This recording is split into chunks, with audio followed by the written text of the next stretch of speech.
in First Kings. Yes, right, Tanakh, of course. It's all Torah, though, right? I mean, we call it all Torah. I mean, Talmud's Torah too. We love it all. Okay.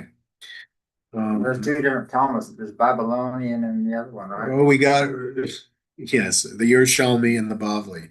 All right, welcome everyone online to Temple Beth Shalom's. Sorry, we don't say it that way. Temple Beth Shalom's Torah study, and we're in First Kings. Oop, that's the wrong. We are in First Kings chapter 12, verse 1. I'm going to share my screen so that anyone who's following along online can have it, or anyone in here. First, we're going to start with our blessing for the study of Torah. Baruch atah Adonai Eloheinu melech haolam asher kidshanu b'mitzvotav v'tzivanu la'asok b'divrei Torah. You say amen and you get full credit. Okay, we are going to again. So just as a thing, what happened when we left off?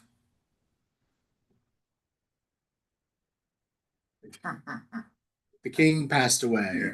King Solomon passed away. Alav Hashalom. What a great king. We miss him. Some of us miss him. Some of us, as we're about to find out, don't miss him that much. Because, as we remember, in fact, we just read in chapter 11 about another man. He was a great hero of Israel. His name was Yeravam, or we call him Yeroboam or Jeroboam, which I don't even begin to understand. But even Yeroboam is kind of, it's like Yeravam. Okay, great. Yeravam. Okay. You could also call Rehoboam is also actually Rehavam. So just if that helps you at all. But I'm going to call them Jeroboam and Jeroboam. Jeroboam and Rehoboam, probably. Whatever I can get out of my mouth, as you can see, is its own struggle. So their names are very similar, and their names mean very similar things. Rechavam kind of means like the breadth or expanse. This is where Rachov, like a street, like just like an expanse, comes from. Like it's more than a way; it's an expanse. So a Rechavam is like he expands the people, right? He expands the breadth of the people. Okay, the breadth of the people. It's interesting since 10 tribes. Okay, got it. Cool.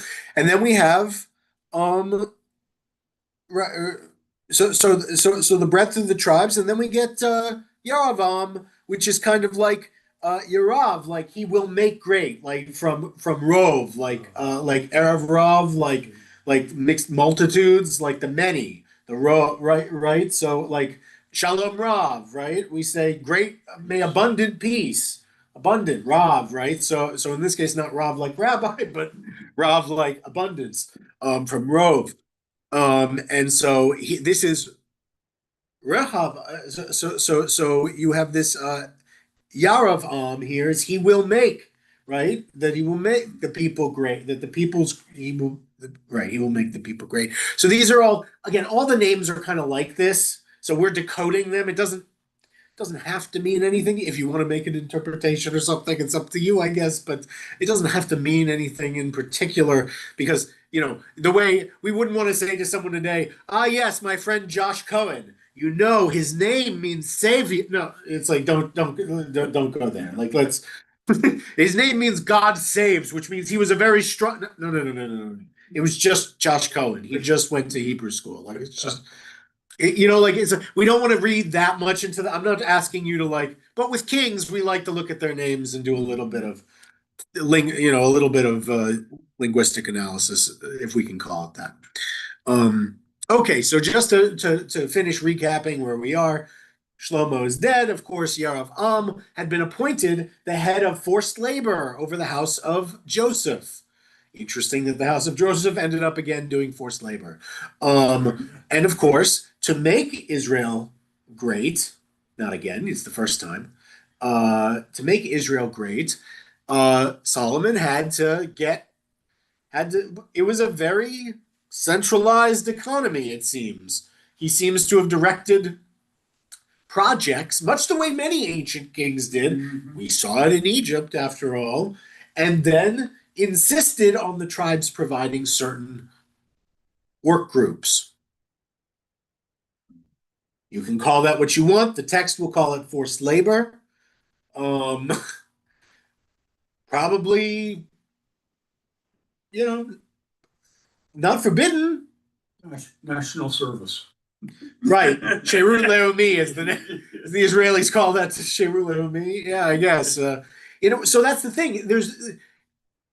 Right. We don't know exactly. In other words, there's an amount to which you could read into this some of the struggles of modern Israel, which you're going to see here. Because you do have, much like you have today, there are people that go to the government and say, look, we serve 500 days as Miluim Nikim, as reservists. These other young men don't do any. Our burden is too great, they say to the government. And that's what's going to happen here. Mhm. Not that it's slavery that's on anyone, but that there's been an unfair burden. And the system needs adjustment. And how will the system adapt to that? Now, every system can adapt to the needs of the many people, or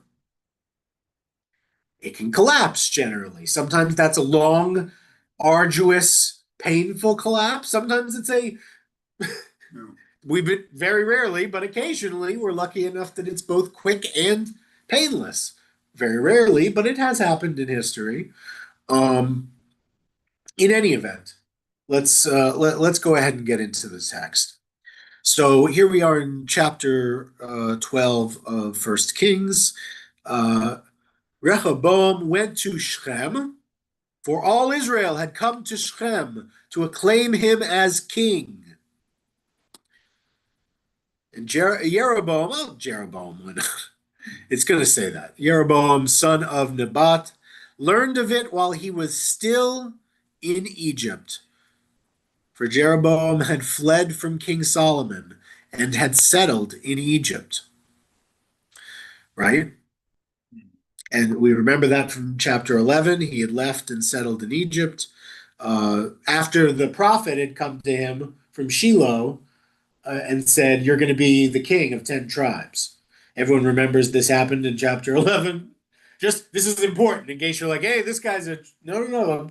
He did get he got an anointment the way all the other kings have gotten anointed by a prophet. In any event, that's not how he presents himself at first, though.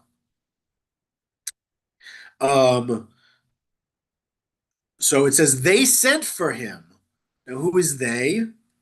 Maybe the people of the tribes, we think. They sent for him, and Jeroboam and all the assembly of Israel came and spoke to Rehoboam as follows. So here we've got the king dies, and a large group of people goes to Shechem with the son of the king to proclaim him king. And as they're going to do that, the political, this guy that Solomon had advanced and made one of his cabinet members, essentially, who had then challenged him and had been forced to go into political exile with one of the king's rivals in Egypt. Now he comes back and is leading a faction. And we know how factionalism gets with our people. And they wanted to have, the commentator suggests, a serious conversation about the workings of the political system. And what do they say? Your father made our yoke heavy. Now lighten the harsh labor and the heavy yoke that your father laid on us, and we will serve you. Right? As with a lot of centrally dictated economies, King Solomon's version of communism also involved extremely high tax rates. And the people were like, look, we're good with a king. We're good with it being you. We don't want the same deal, though. We can't do any more of the 99% tax rate. We need it to be down around 20. I don't know, I'm making up numbers. Again, I already said at the beginning, don't listen to me for economics. I already said that. Don't make any investments. Yeah. Internet, don't listen to me. Except on Torah, that you can listen to me. Okay. But also we also, there was high taxes, there was labor, there was all this stuff. We want a different deal. And so he said to them, go away for 3 days and then come back to me. And they did, right? This shows good faith, right? This is what we like to think. I remember thinking when I was taught the story of the American Revolution, how polite it seemed that they sent a redress of, before they separated, they at least sent a redress of grievances. Words. And they at least said, these are the things that we have a problem with. Please fix them. And knowing that they would obviously not, it's like, but they gave the opportunity. They said, look, please fix this. There doesn't need to be a permanent separation. We can fix this. And I always like that when someone tries to fix something before they break it. That way, at least if you make the decision to effect the break, you tried to prevent it. Obviously, being reasonable is important there. I obviously think the American colonists were reasonable in their requests to the king, which were rejected. And I'm giving away that I think these requests are reasonable too. King George was ill, now we know, and it was his ministers that were running the show. Well, sure, but in any event, they could have. The point is, there was a thing said. We said if we fix a couple things, if we work on this relationship can be saved. And they said, but that's their prerogative. And in this case, it's the king's prerogative whether or not to deal with these people. Right? He's the king. Ooh, it's good to be the king. We say that all the time. It's fun. But the question here is, can he get away with? There's also. The king has always had to decide, how much can I get away with? At what point do my lords revolt and whatnot? To the point here, we don't have lords. We have chieftains and whatnot. But the same thing, essentially. How many tribal heads can I afford to upset before I have an internal army coming for my head? That's an interesting question that now Rehoboam's going to have to answer, because he said, give me 3 days to think about it. So he's going to consult, right? And that's exactly what he does in verse 6. And now we get to call him king now. This is the first time we get Hamelech Rehoboam. King Rehoboam took counsel with the elders who had served his father Solomon during his lifetime. He said, what answer do you advise me to give to this people? I like that about him. His first thing was, I need help. I do not know what to say to these people. Somebody please, let's have a conversation about this. Now the question, of course, is, Does he follow? Well, does he follow it? And these are the advisors that led to the problem. Can you trust the people who created the problem to clean it up? Not usually. I can't really think of that many times in history where, because again, the problem here was a deliberate policy of King Solomon's government, right? It's not like sometimes we have where people petition the government saying, we didn't know that they're polluting our rivers, clean up the river. And the government says, you're right, let's clean up the river. That's not this, right? The government didn't mean to do, even if the government had a hand in it, the government didn't mean to do that. This is a deliberate policy of the government is to, it's like if your deliberate policy of the government were to actively, like, once a year, we're going to draw a city name out of a hat. We're going to drop a nuke on it or something. And it's like, that would be a really terrible policy of the government. But it would be a policy of the government. this is not something just pops up in society. This is the government set the taxes and labors, and these advisors may not be able to, but will he listen to it? I don't know. They'll probably be great. And he'll be the bad one because we're gonna get a string of bad kings. We're about to get a really bad run of bad kings in this in this text. Okay. Okay, so they answered him. And they did answer him well. Damn, you guys always beat me to this. Um, they answered him, if you will be a servant to those people today and serve them, and if you respond to them with kind words, they will be your servants always. So it's interesting here. The commentators suggest that these advisors foresaw that since the new king would engage in very few building projects, he could afford, both in money and in labor, to reduce those burdens. And so, obviously, that's not the words they use. They say, if you will be a servant to that, like a servant leader, if you'll do this and speak kindly to them, they'll feel they changed the world. They'll feel they did everything they could have wanted, and they'll be like, okay, this guy's clearly on our team, so he can be the king, which would be good. So they advise him to take the deal, which is smart, because again, Shlomo was a pretty smart guy, so he had pretty smart people around him. And you wonder if maybe even Shlomo foresaw this and was setting up his son. I like to think he was setting his son up for, he's like, I'm going to be kind of bad towards the end, just so that he can come in and ease their burdens and be and just live off the fat of my victories. And it's like he's like, I gave him a layup. It's an alley, it's right there. He's just got to tip it in.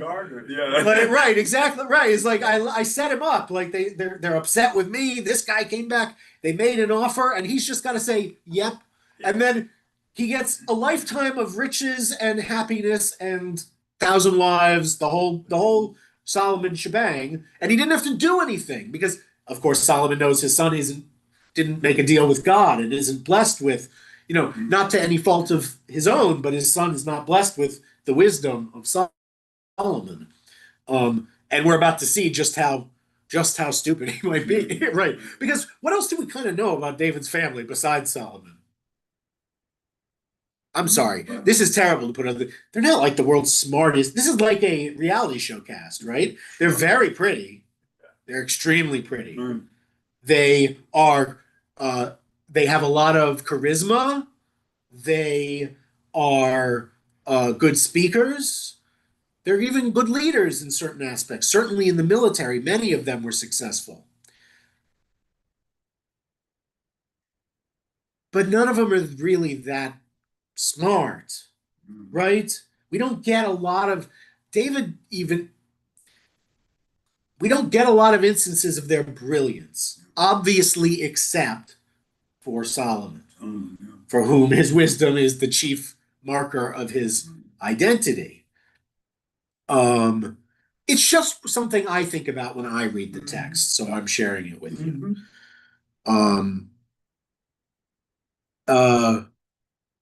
Okay, so what's he gonna do? Well, in verse 8, but Rechavam ignored the advice that the elders gave him and took counsel with the young men who had grown up with him and were serving him. So he didn't like the old courtiers. He wanted a new breed of sycophants Today's politics. Yeah. Right. He wanted a group of sycophants that would agree with everything he said. It's another generation. And he promised no scalps. Yeah. He promised, I'll never fire any of these guys. That's what, that's what we do now, I guess. Anyway, so that's what he wanted. And so he goes to them and he said, "What?" He asked, "Do you advise that we reply to the people who said to me, 'Lighten the yoke that your father placed upon us?'" And the young men who had grown up with him answered, "Speak thus to the people who said to you, 'Your father made our yoke heavy, now you make it lighter for us.' Say to them, 'My little finger is thicker than my father's loins.'" Huh. My father imposed. Sorry, let's just get to the end of this thing that his friends say he should say. "My father imposed a heavy yoke upon you, and I will add to your yoke. My father flogged you with whips, but I will flog you with scorpions." Or sorry, it means barbed lashes. So instead of just a whip, which was just leather straps, you could also put spikes on the end of it, which would obviously be way more damaging. Depicted in the Passion of the Christ, the flagellation. Yeah. Yep. Yeah, it obviously does a lot more damage to the body than just leather. Yeah. Leather does its own damage to the body, but leather with metal tips at the end does way more damage to the body. And that's what they mean by the Akra beam. They're not really scorpions. They're anyway. So that's what they say. So what is your thoughts on this? So we know the result. It was stupid. Well, yes, of course we know the result that the elders were right and the youngins were wrong, but almost anybody. Why would they advise him that way? What could you think of a world in which that's the right answer?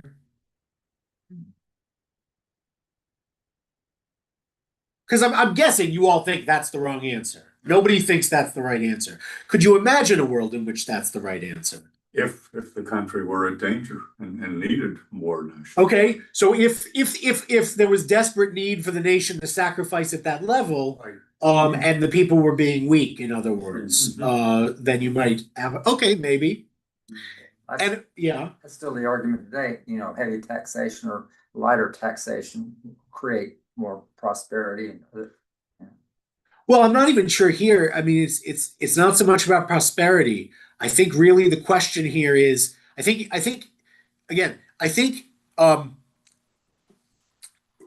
Rehoboam knows, I think, that that this is about whether his kingship goes forward or succeeds.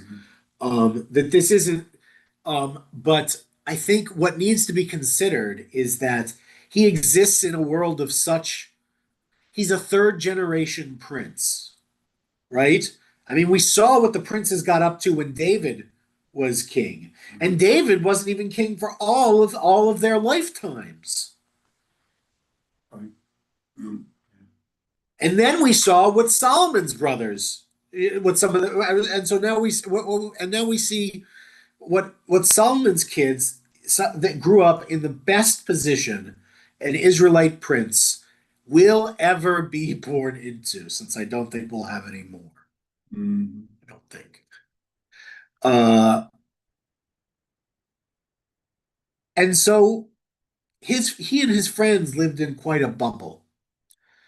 And their bubble suggests that only power will keep monarchy together. And in fact, because monarchy is all they've ever known, and more than that, the Davidic monarchy, this group of young men cannot conceive of a world, and this might sound familiar to you all, and it certainly sounds familiar to me because it sounds like today, and I'm sure it sounds like many generations, where a younger generation cannot conceive of a world before the one they grew up in. And so in this case, this generation of young men cannot conceive that a non-Davidic monarchy in Israel could exist. Solomon has brought the Davidic monarchy to the heights of Israelite monarchy, the heights it will ever reach. And it's hard to believe that could shatter at its height. And so their response is, no, I'm the king of a great nation. Would you come to the king of Persia and say, lighten my yoke? This is the problem, of course. Mm. The king of Israel is not meant to be like the king of Persia. But once you become a great king, or king of a great nation, as you see it, You're plagued with having a couple of analytically trained psychiatrists in your class. sure. My little finger is bigger than my father's long. Well, yeah, that too is very clearly right. It's like, oh, and it's like, I'll make it worse. Like, it's just hard to see, but we tried our best to see where they were coming from. Okay, verse 12. So now, third day. This is just very much a biblical verse. Jeroboam and all the people came to Rehoboam on the third day, since the king had told them, come back on the third day. There you go. Can't argue with that. The king answered the people harshly, ignoring the advice that the elders had given him. He spoke to them in accordance with the advice of the young men and said, my father made your yoke heavy, but I will add to your yoke. My father flogged you with whips, but I will flog you with scorpions or barbed lashes. The king did not listen to the people, for God had brought it about in order to fulfill the promise that God had made through Achiah the Shilonite to Jeroboam, son of Nevat. Okay, so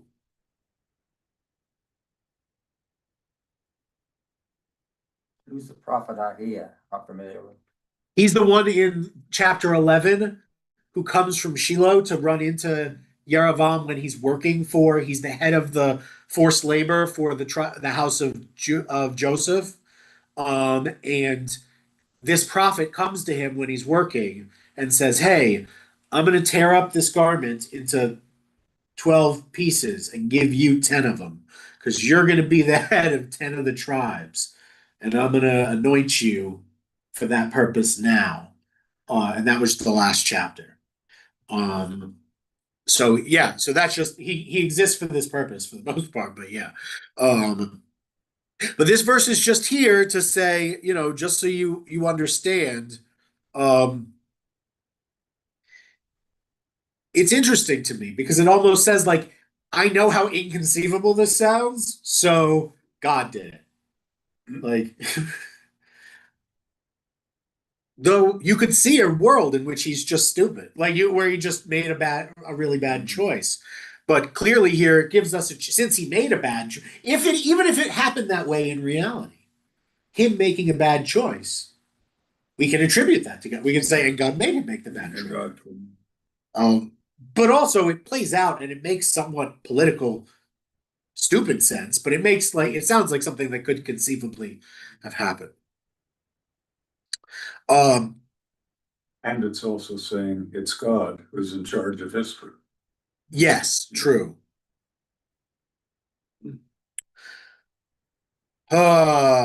Okay. Unfortunate. Verse 16. When all Israel saw that the king had not listened to them, the people answered the king, we have no portion in David, no share in Yishai's son. To your tents, O Israel. Now look to your own house, O David. So the Israelites returned to their homes. Or their tents, of course.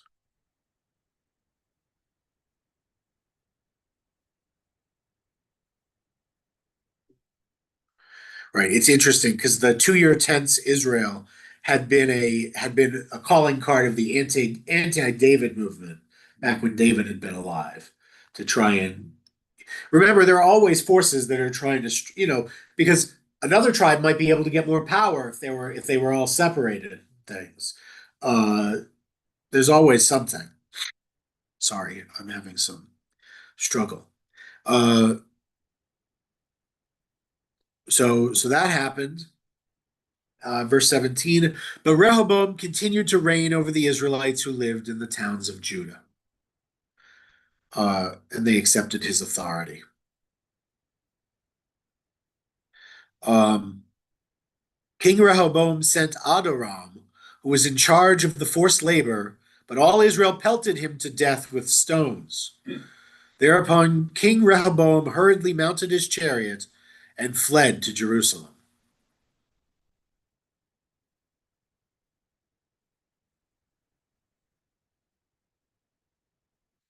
Thus Israel revolted against the house of David, as is still the case. We get one of those ad hayom hazeh, like, and it exists that way to this day. So we're technically, as far as this seems concerned, the Book of Kings, we are still technically in revolt against the house of David.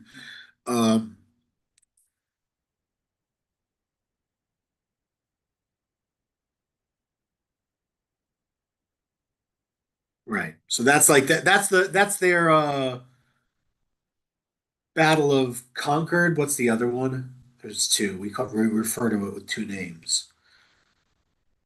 The Battle of, I don't know. It's like the first battles of the American Revolution. That's what this is. That's why it's being notated. It's the first.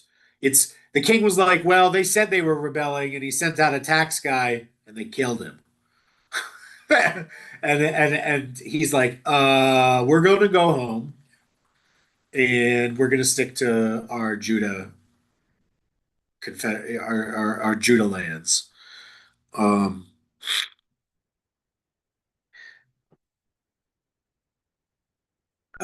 Right. So when all Israel heard that Jeroboam had returned, they sent messengers and summoned him to the assembly and made him king over all Israel.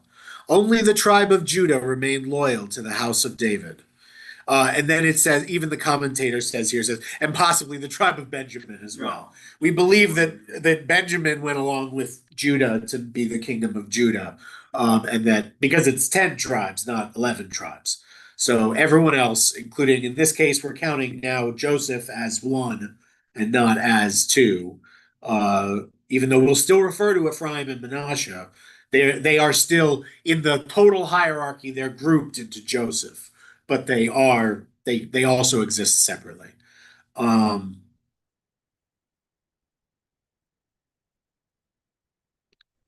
Okay. So any questions about any of this? It seemed so quick. I mean, here you had a unified 12 tribes and didn't take much to split them. They must have been foreshadowing even during Solomon's time. Well, I mean, I think there was a lot of no, because we get tensions always, like David even has, so we get these political tensions that come up, as would happen in any monarchy. And a good, wise monarch should, again, even this, the Torah presents this as not avoidable, but that the people were reasonable. But that God made it so that the people couldn't be united. God makes it, right. And so it's like, oh, people are always like, oh, the Jews can't agree and stuff. Well, to be fair, in this case, this division was done because, again, as I've been trying to tell you through all of the Torah we've studied together, God is trying to effect a plan. And unfortunately for us and our ancestors, that plan necessitated exile. So this had to happen. I am sure, I feel, or at least I hope, it made God sad. But this had to happen so that, because if the people were united, God would be with them and they would never lose. That's our theology. So God divides the people so that God's plan for all humanity can come to its ultimate fulfillment one day, when Bayom Hahu Yeh Adonai Echad U'Shmo Echad. But that's the end goal. We're trying to get there. God's trying to get there. And again, the Jews, Israel, is a tool God uses to get humanity there. The end goal is what God's going for. That doesn't, I'm not negating God has love for the Jewish people. God has love for all peoples. And God has love for the Jewish people, certainly. But the Jewish people are a tool that God is forging to use to the enlightenment of the world. Yeah. Can I struggle a little bit with something? Please. God has. I've been shouting for a while.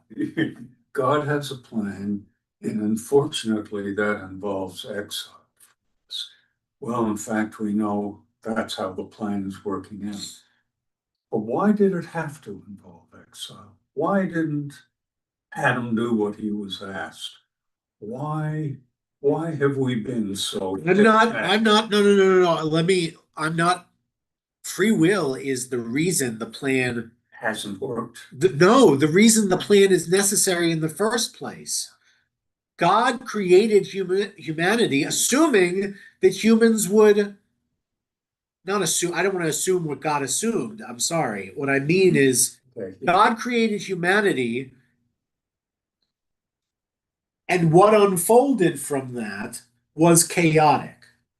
And from that, God is order, right? Of many things. God is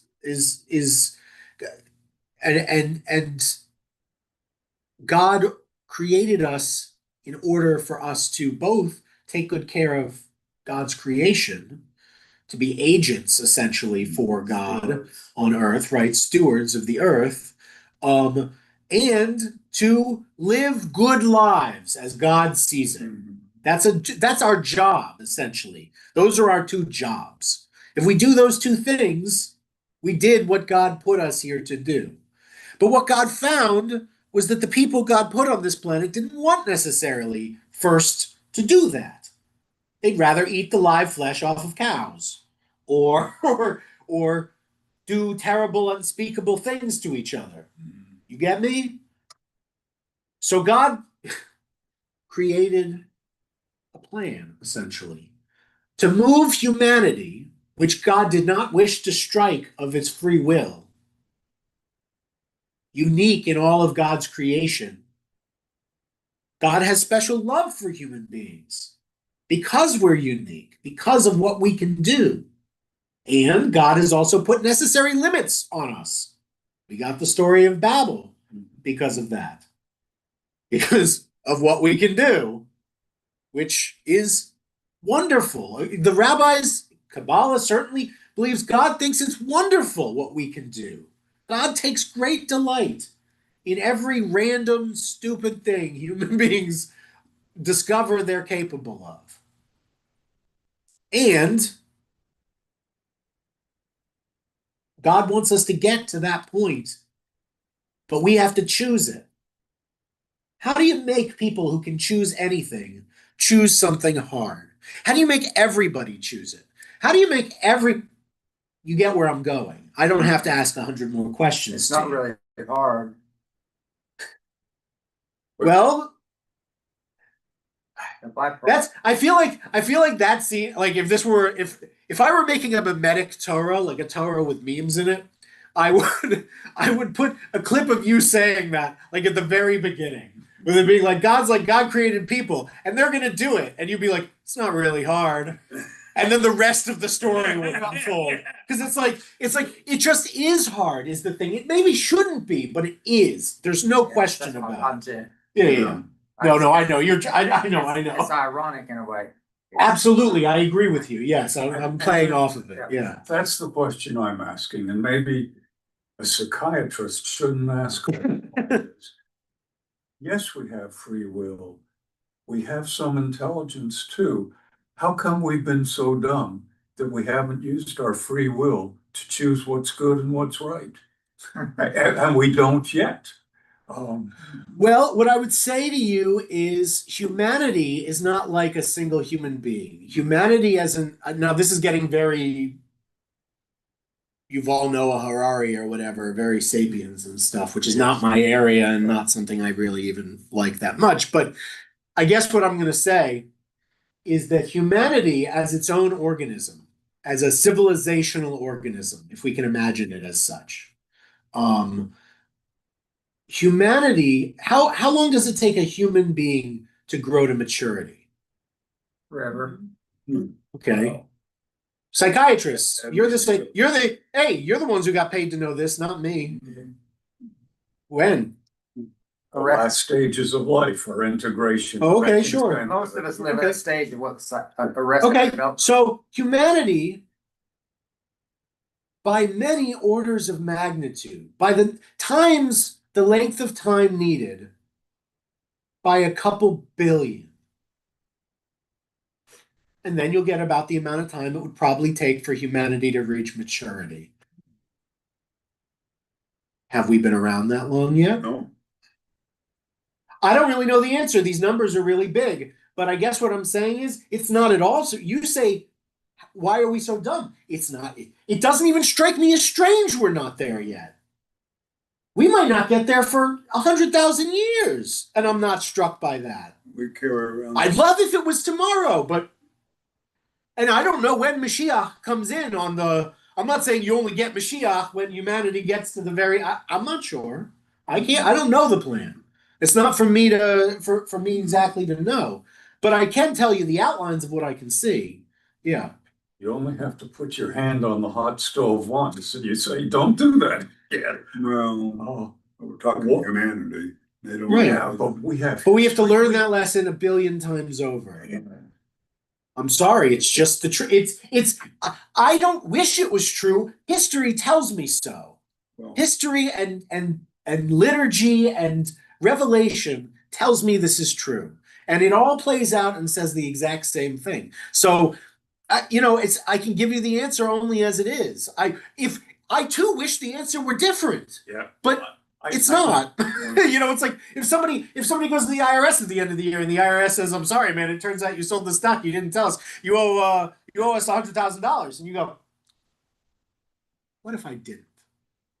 It's like, okay, but that's not the world we live in. Like, we're going to need all those years. We're going to need to learn that lesson a couple billion times. Yeah. I wish it wasn't true. And the Jews, unfortunately, we are continuing to go through the necessary cycles that are helping humanity along.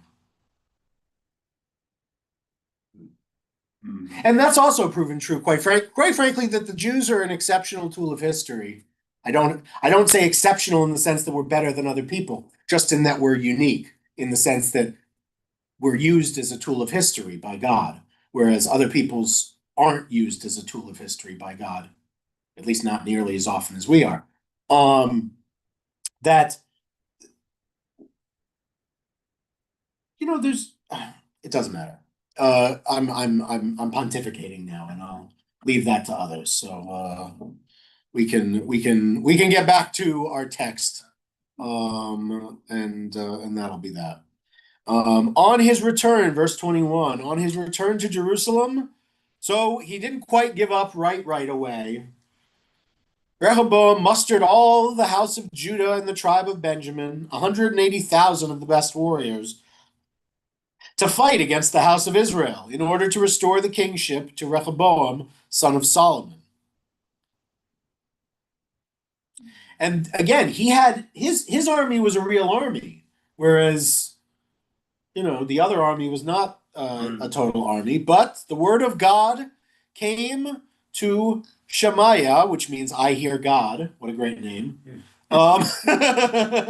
I hear God. So the word of God came to Shemaiah, the agent of God.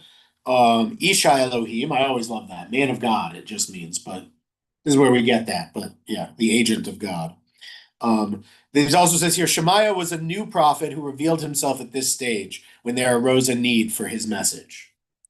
So we're getting a new prophet on the scene. And so God said to Shemaiah, "Say to King Rehoboam, son of Solomon of Judah, and to all the house of Judah and Benjamin and the rest of the people."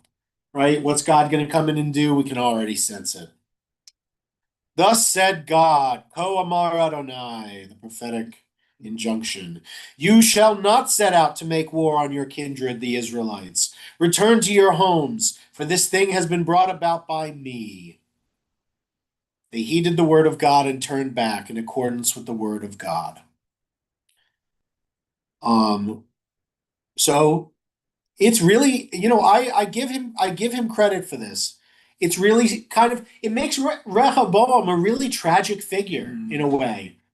He takes bad advice, which God even comes out and says through a prophet, "You did this because of me. It has to be this way." and he just swallows it. He's ready to fight a civil war for the kingdom his father built and his grandfather. And God comes to him and says, or the prophet comes to him and says, hey man. And like many kings before and after, and especially after, you could look at a prophet and say, you're just a political actor who's trying to change the course of history. Saul did it. Many kings that come forward will do it. Who says, you, the prophet, you're just a guy who's just talking. You don't speak for God, right? And you just want to take my power away from me. So I won't listen to you.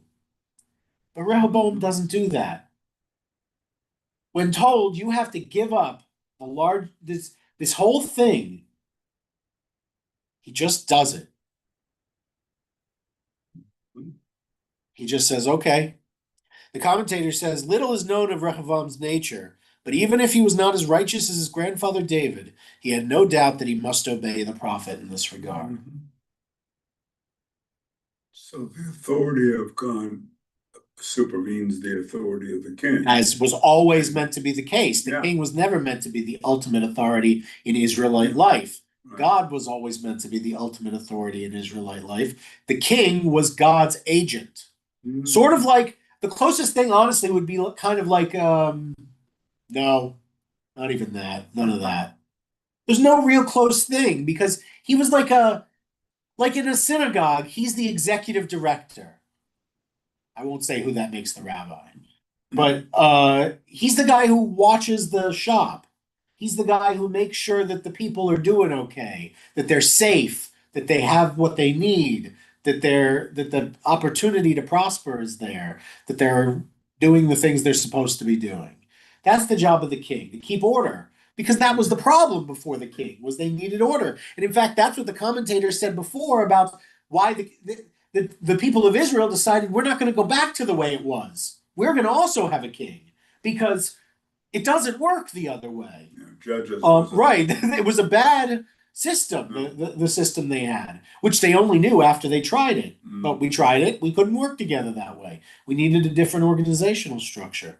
So they went with this one. But it was always meant to be an organizational structure, not an idol.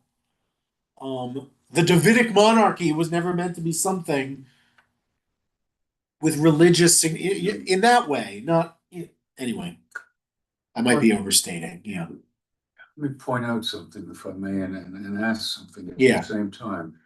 Rehoboam starts out unintelligently. He follows bad advice. Yeah. Okay. But he's wise here. He was also wise at, remember I told you he was wise at the first thing. Sorry to interrupt you, but he was wise at the first thing when the first thing he did was took the advice of the elders. Right. And then we learn later he only took the advice of the young men because God forced him to. But go ahead. Okay. But when he hears, and now he's wise again. he's wise again. He Yeah. listens to Yeah. God. In those days, we had prophets giving us the voice of God. Yeah. Are we stupid today? And are we in exile today because there's a voice of God, not by a prophet? Does God speak to us in other ways that we're not listening to? Today we believe God speaks to us through interpretation rather than direct revelation. Right. So we don't believe that prophets come and speak to us today in God's name.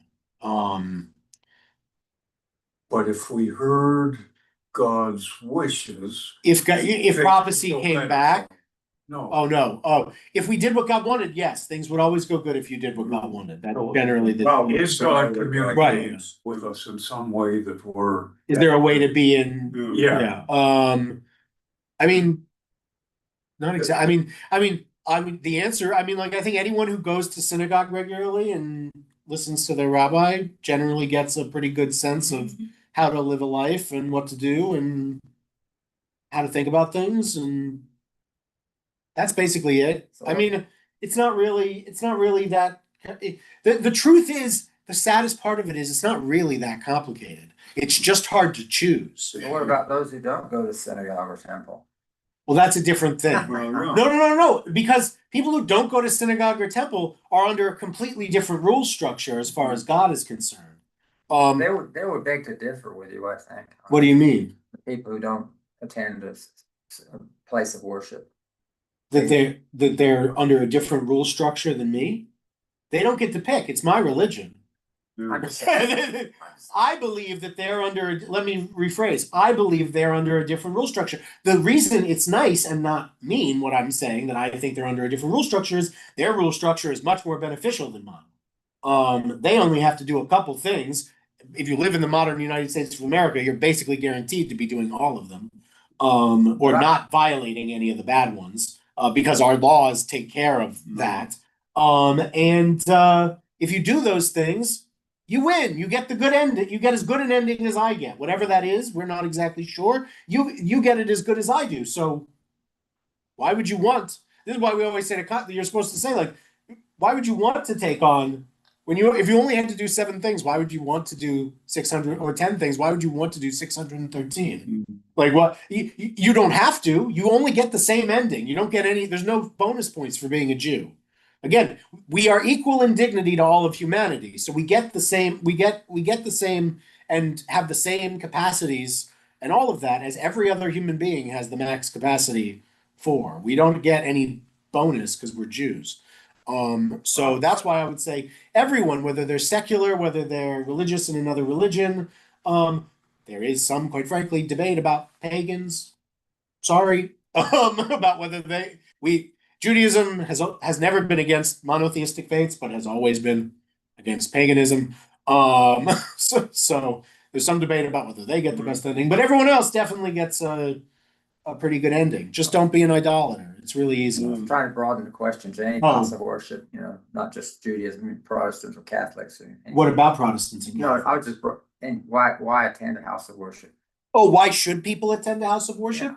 Yes, I think in general Christians should attend church. Absolutely, I think I think it's good to believe in God, and in whatever way you believe in the one God, I am supportive of it. The argument is some of the most whatever word you want to use, people don't attend the house of worship, or The most religious don't attend the house of worship. I'm thinking of a good friend of mine who I know. He's very religious but doesn't go to church. Right. Oh, okay. I don't know. I haven't encountered that a ton in the people I know in Judaism who are the most, like, who talk about Judaism the most, also tend to do the most Jewish stuff. I don't know if that's because of I don't know if there's any reason for that, but I don't know that many people who talk a big Jewish game but like are never here. Did Einstein I think they're afraid they'd get asked a question. Sorry, did Einstein? attend a temple? Probably. I mean, for social events, probably. Sure. Yeah. Well, he was He probably attended synagogues for, Hanukkah events and New Year events and stuff. And then the rest of the year went to science conference, went to physics conferences and whatnot. But yeah. Not for religious reasons, but for communal reasons. Yeah, I'm not asserting that Einstein was a great religious man. To quote Bob Dylan, to live outside the law, you must be honest. Well, I like Truman Capote's better. What's that? What's that? The problem with living outside the law is you no longer have the protection of it. That's my favorite one about the law. Okay, let's return. So Rehoboam says, okay, I'm not going to do that. And what about Shechem, where he'd gone to become king? Well, Shechem, Jeroboam fortified Shechem in the hill country of Ephraim and resided there. He moved out from there and fortified Penuel. So I like that. Maybe he was disturbed by the ancient history of the city involving the Canaanites who lived there in the time of Jacob. Because remember what happened in Shechem. It's worth remembering. Yes. That's where the rape of Dinah occurred, and the brothers of Dinah said, let's get you married, and then circumcised every dude in town and then killed them all. Yeah. So he was like, let's do the capital in Shechem, and he built up all the walls, and he said, you know what? Second thought, it's a silly place. Let's get out of here. And Shechem is now Nablus? Yes, now Shechem is Nablus, is one of the largest Palestinian cities in the West Bank, but of course, is still on Israeli maps as Shechem, since that is its ancient the city is the same city as it's been for thousands of years. And bad things still happen there. I'm sure. Now, we know very little. I mean, it's only terrorists and stuff, but what can you do? It's Nablus. It's like, hey, Jake, it's Nablus. What can you do? Chinatown references. Okay. Okay. So he left Shechem, went to Penuel. He's building up, but it's important what he's doing is building up more than one fortification. He's building up fortifications. This is now a new country in a way. So he's building up fortifications. Jeroboam said to himself, now the kingdom may well return to the house of David. He's like, there's a chance that even though we built some stuff up, that they might yet, we do a lot of rebelling. We're a stiff-necked people, but we usually come back together. That's in every cycle he's seen. They've gone apart and come back together. There was the rebellion of Benjamin, the Civil War, they fought, they came back together. There was Saul, they fought, they came back together, and the Philistines. There was David, they fought a couple times and came back together, and his son. There was this thing, they fought and came back and they fought, they haven't come back together yet.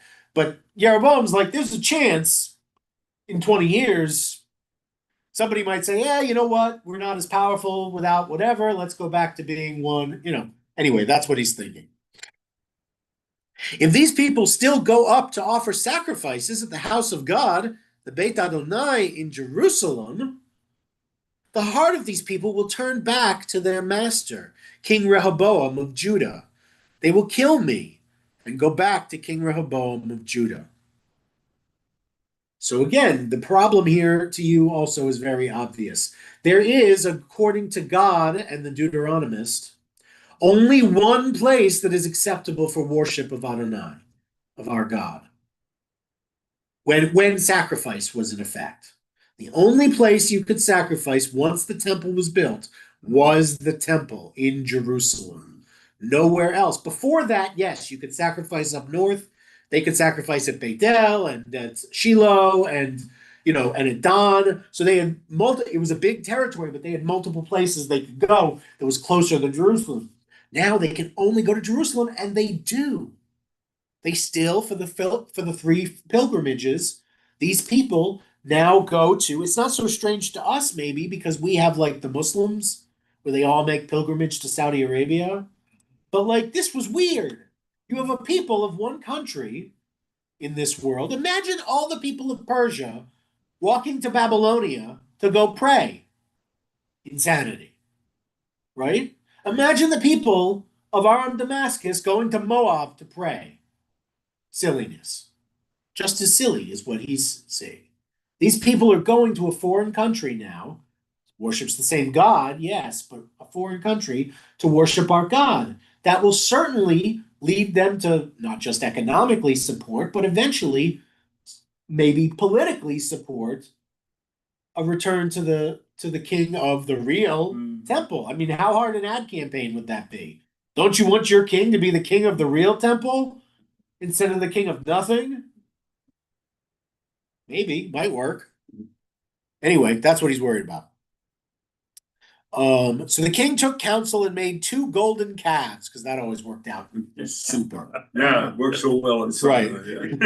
Works so well. It's a bold strategy, Cotton. Let's see how that plays out, as the memers would say. He said to the people, you have been going up to Jerusalem long enough. This is your God, O Israel, who brought you up from the land of Egypt. He set up one in Beit El and placed the other in Dan. So at the 2, remember, Beit El is as the Judean hills near Judah, and Dan is the very north near Lebanon. So he set them up there. That proved to be a cause of guilt, for the people went to worship the calf at Beit El and the one at Dan. We could have seen this coming, right? We're smarter than this, but nope. He must have read somewhere that calves were good for worshiping, and he went for. Again, he doesn't have anyone to invite. He doesn't have a temple. He doesn't have I guess he doesn't have any priests around. I don't know why, but that's a common malady we suffer from. We think we're smarter than our ancestors.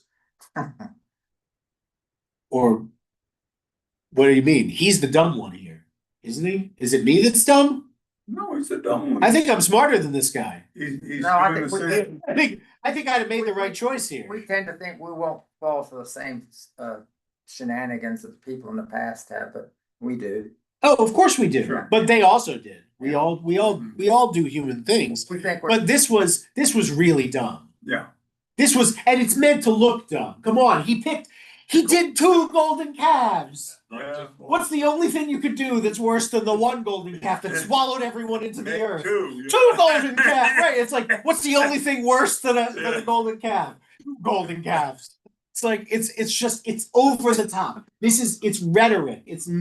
You're meant to see it as stupid. Who was advising Jerome? That's a good Doesn't question make any because sense. right, you're wondering there must have been someone who could have told this guy how it worked out for the last guy who Yeah. made a golden calf and said, "This is your God, O Israel." The psychiatrist here will testify how our self-destructive tendencies are veiled and hidden from us. But don't worry, this king is about to be way, way worse than he's already been. That's right. Because watch what he's gonna do next. We're not done. Yeah, I gotta keep going. he's an expert. He also made cult places, shrines, with altars, which you're not allowed to do, and appointed priests from the ranks of people who were not of Levi descent.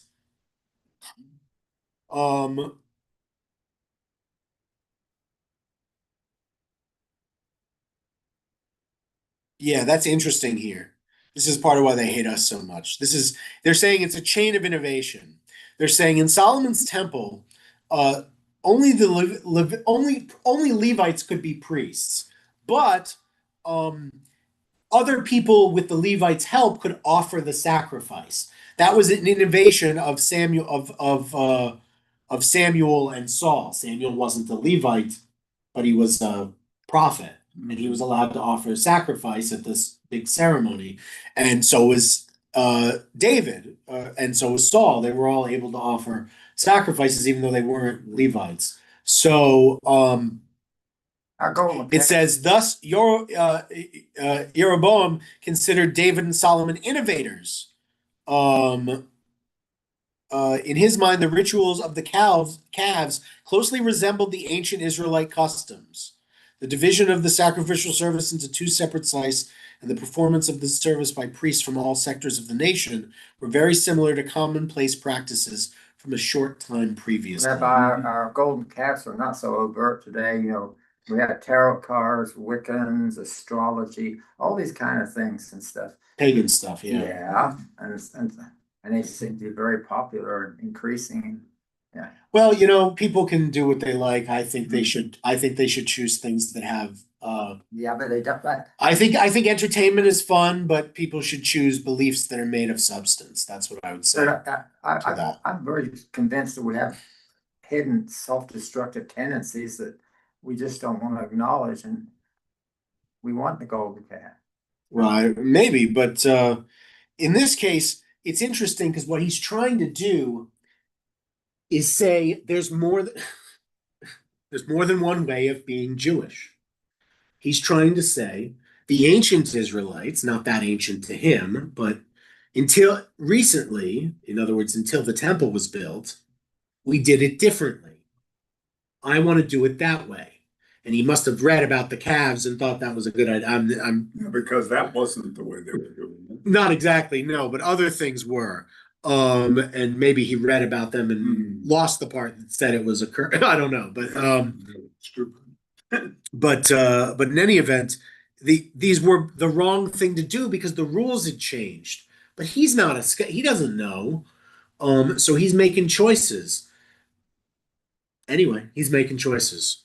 He made a choice with the calves I would never have made. Some of the things are interesting about who can do what. Some of them are interesting innovations, but the calves are obviously a no-go, which invalidates everything else he's doing. Okay, let's see, because I want to get to the end of this section before we wrap up. He stationed at Beit El the priests of the shrines that he had appointed to sacrifice to the calves that he had made. And Jeroboam established a festival on the 15th day of the 8th month, in imitation of the festival in Judah. I guess there was a festival like that in Judah. I don't know. Oh, Sukkot is what they're saying. Sorry, yeah. They're going to say it's Sukkot, and then Jeroboam delayed it a month. Interesting.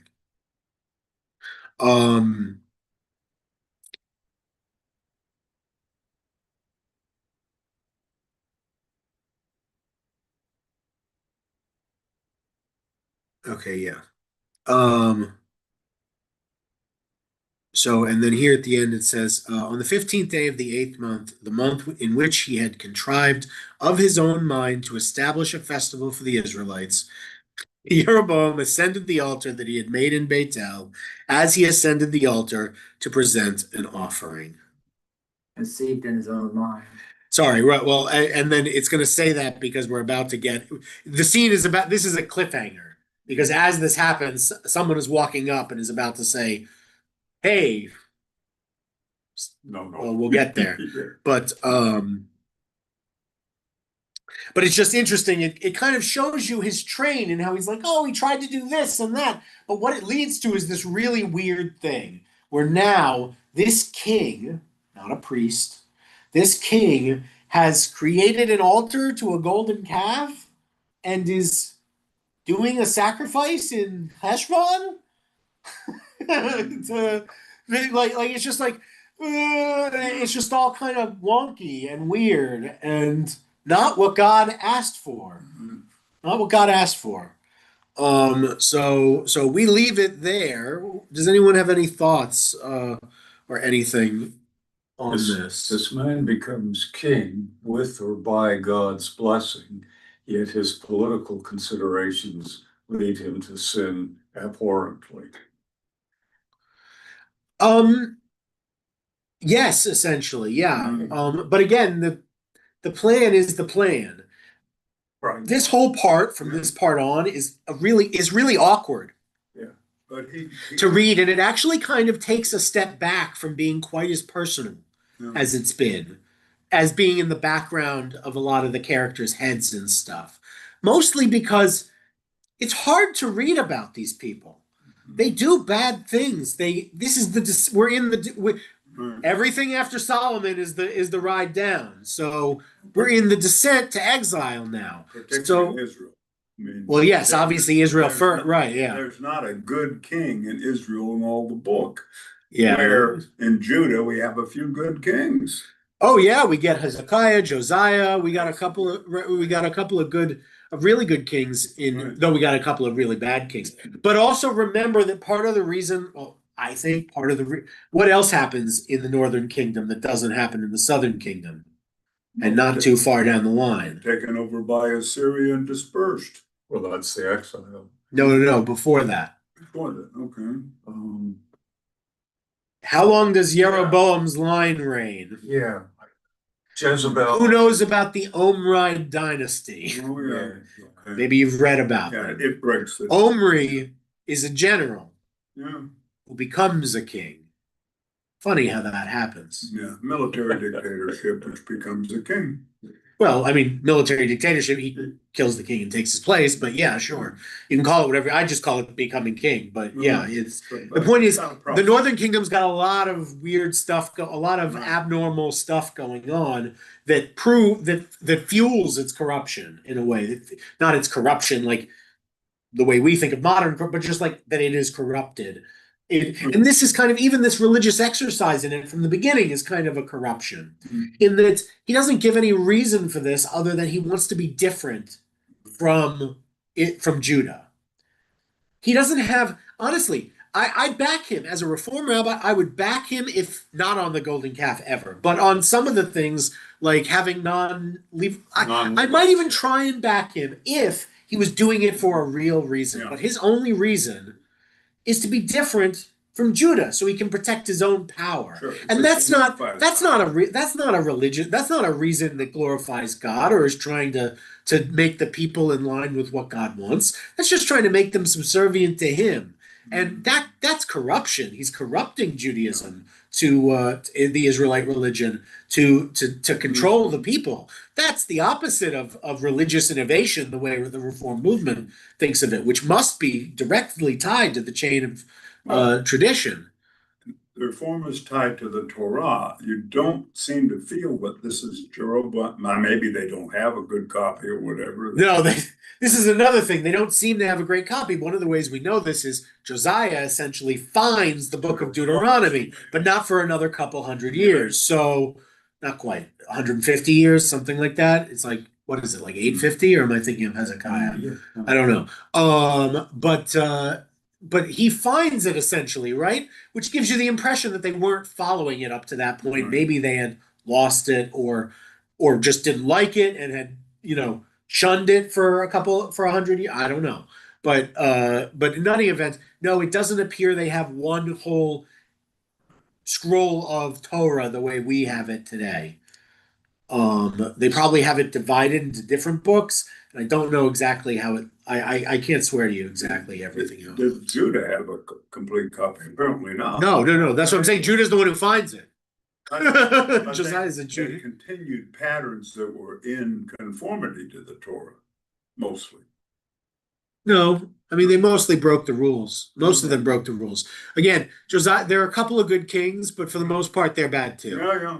But certainly. Even the good ones, even the ones that would be good by secular standards, are considered bad kings because the Deuteronomist in Second Kings is only going to judge kings based on whether they fulfilled the Deuteronomist rule. First Kings is like Samuel; it's still a very personal book. When we get into Second Kings, it's going to turn itself really into a history book, and it's going to zoom out a little bit. We'll still get in, and we'll get Elijah and Elisha, and their and that'll be kind of personal, but it'll be transitioning a little bit. It'll be a little different. Yeah. I wish they had chosen a different name for the northern kingdom. I understand Judah and Israel, but I also see Israel as the people. And Well, so that's what they're going for, is that they because in the time of David and Saul, it was, if you were going to rebel against the king, it was to become Israel, right? Because what were they before they were the kingdom? They were essentially just the tribes of Israel. They were Bnei Israel, right? That's how you would know them. Or Ezrachei Israel, whatever you wanted to call them. They were Israel. So that's why they would say, to your tents, Israel, like, we can go home. We don't have to participate in your system. There aren't that, it's a pretty disparate group. We could just deal with ourselves if we really wanted to. And that would be bad for them. It obviously would make them less powerful and more prone to being attacked. That's why they banded together in the first place. But they always felt, a lot of them always seemed to feel they had the option to secede. To separate. And certainly throughout the period of the kings so far, there have always been secessionist elements in basically every king's reign that have said, we can always take our ball and go home. And in this case, that's essentially what they're, saying, is we can take our ball and go home. I watched that happen very personally in Quebec with the army on the street corners in Montreal. Oh, yeah? Yeah, when the French wanted to secede from. Oh, yeah. Right, yeah. And so this is the thing. Whenever you have secessionists, this becomes a thing. And anyway, they always had secession. We've always had this fringe that is this way. And to be fair, again, it sounds like the people had reasonable demands of Rehoboam. Even God seems to think so. That's why he had to force Rehoboam to turn it down. But they could have continued, right? That's the tragedy of it all. What if it had continued?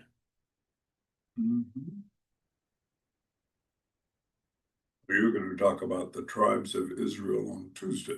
Well, different tribes of Israel, but yes, I'm going to talk about the modern tribes of Israel, the different groups that make up Israeli society in my Hartman class on Tuesday, which I hope everyone, even online watching after the fact, will attend or watch on our website. Thank you, everyone, for joining online.